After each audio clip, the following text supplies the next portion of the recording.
আপনারা দেখছেন রূপসী বাংলা মিডিয়া, আর আমি আপনাদের সাথে রয়েছি সুব্রত মণ্ডল। আজ পুরুলিয়া লোকসভা কেন্দ্রের প্রার্থী শান্তিরাম মাহাতো পুরুলিয়া জেলা শাসকের দপ্তরে মনোনয়নপত্র জমা দিলেন। সাথে ছিলেন পুরুলিয়া জেলা তৃণমূল কংগ্রেসের সভাপতি সৌমেন বেলথড়িয়া,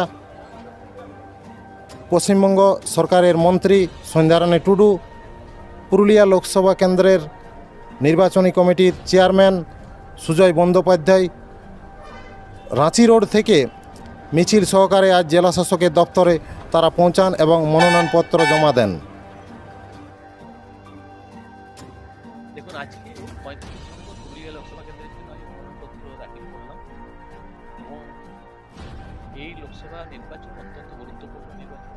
এই লোকসভা নির্বাচন দেশকে রক্ষা করার নির্বাচন এবং এই নির্বাচনে মানুষের অধিকার রক্ষা করার নির্বাচন, সংবিধানকে রক্ষা করার নির্বাচন। সেই জন্য এই নির্বাচন অত্যন্ত গুরুত্বপূর্ণ। সেই জন্য আমাদের নেত্রীও সর্বদাভাবে চেষ্টা করছে কীভাবে বিজেপিকে দিল্লির ক্ষমতার থেকে সরানো যায়। তার জন্য তিনি সর্বতভাবে চেষ্টা চালিয়ে যাচ্ছে এবং মানুষকে সঙ্গে নিয়ে মানে দিল্লির থেকে বিজেপি সরকারকে ক্ষমতাচ্যুত করাটাই এখন আমাদের মূল লক্ষ্য।